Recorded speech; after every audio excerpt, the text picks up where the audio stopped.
জনাব আন্দোলনের পার্থ, আপনি একজন রাজনীতিবিদ হলো আমি আপনাকে খুব রেট করি একজন রাজনৈতিক বিশ্লেষক হিসেবেও, যে মানে যেহেতু আপনি টক শোতে প্রচুর আপনাকে কথা বলতে হয়, অনেক প্রশ্নের জবাব দিতে হয় এবং অনেক ক্ষেত্রে আপনাকে বিভিন্ন ভবিষ্যতে কথা বলতে হয় এবং এর অনেকগুলি, আমার স্বীকার করতে দ্বিধা নেই, অনেকগুলি মিলেও যায়।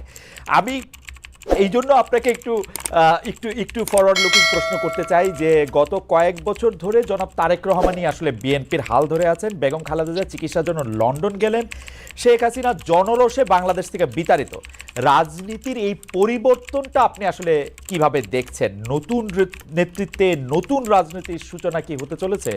বিশেষ করে 90-এর পর যদি আমরা আওয়ামী লীগ ও বিএনপির শাসনকাল যদি বিশ্লেষণ করি, সরকারে বা ক্ষমতায় এলে মানে এটা একটা, এই প্রশ্ন বারবার হচ্ছে যে তারা যে গণতান্ত্রিক থাকবেন, কর্তৃত্ববাদী হবেন না, সেরকম কি মনে হচ্ছে? মানে এই নেতৃত্বে যারা আছেন, এটা তো অবশ্যই ঠিক, জনাব তারেক রহমানই আসলে 20-22 বছর ধরে অন্ততপক্ষে দলের ডেপুটির হালটি ধরে আছেন, কিন্তু মানে এই নেতৃত্বের ক্ষেত্রে কি কোনো পরিবর্তন আসছে? ব্যক্তি মানুষ না, আদর্শের, দৃষ্টিভঙ্গির আপনি কিভাবে দেখছেন? যদি একটু। আপনাকে ধন্যবাদ খালেদ, আপনি তো অনেক ওয়াইড একটা প্রশ্ন করেছেন আমাকে।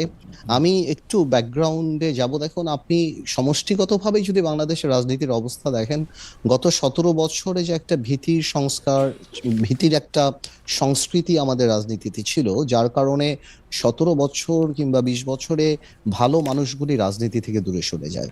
এই কারণে অফকোর্স একটা ভ্যাকুয়াম সৃষ্টি হয় রাজনীতিতে, কারণ 17 বছর আপনি জানেন যে কোনো রাজনীতি করতে গেলেই একটা গুম খুনের একটা ধারণা ছিল, বা মানুষ রাজনীতিবিদদের উপরে কেন জানি এমন, মানে কেন জানি বলবো না, মানুষের যথেষ্ট রিজন ছিল রাজনীতিবিদদের থেকে দূরে সরে যাওয়া। এবং বলে না যে জোকাররা যখন পার্লামেন্টে যায়, তখন জোকাররা মেম্বার অফ পার্লামেন্ট হয় না, পার্লামেন্টটা সার্কাস হয়ে যায়। তো গত 3টা বছর, তিনটা তিনটা টার্ম অনেকটা এরকমই একটা অবস্থান ছিল। তো এ কারণে, আর তারেক রহমান সাহেবকে নিয়ে আপনি যে কথাটা বললেন, উনি গত 10, 12, 15 বছরে যেভাবে বিএনপিকে বিদেশে বসে যেভাবে নেতৃত্ব দিয়েছেন এবং নিচ থেকে ওপর পর্যন্ত, সত্যি কথা বলতে উনি আওয়ামী লীগের মাথা খারাপ করে দিয়েছেন। যে বাইরে থেকে সাংগঠনিকভাবে উনার যে নেতৃত্ব ছিল, ন্যাচুরালি বিএনপি ভাঙতে পারেনি, বিএনপি পথচ্যুত হয়নি বা অন্যদিকে যায়নি।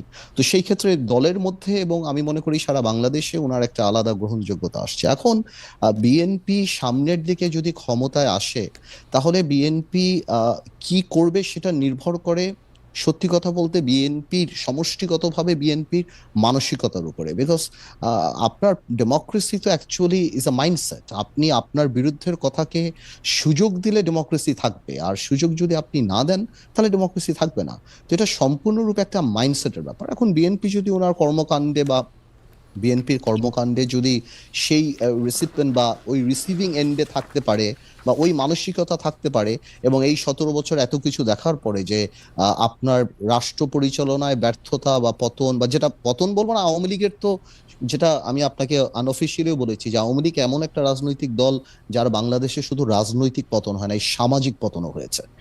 যে এই ধরনের সামাজিক পতন আগে হয়নি, বিকজ আওয়ামী লীগের অবস্থানটা, আওয়ামী লীগের অ্যাট্রসিটিটা, আওয়ামী লীগের দুর্নীতি বা সবকিছু একটা হাউস ওয়াইফের কাছে, একটা সাধারণ শিশুর কাছেও চলে গিয়েছিল, এবং এই লাস্টে যে এই গণহত্যাগুলি। তো আমি সেটাই বলবো যে এখন তো আর নির্দিষ্ট শত্রু লাগবে না আমাদের পতনের জন্য। আমরা যদি আওয়ামী লীগ থেকে শিক্ষা না নেই, আমরা যদি ডেমোক্রেসি প্র্যাকটিস না করি, তাহলে অদৃশ্য শত্রু আমাদেরকে সেটা করে দিতে পারে।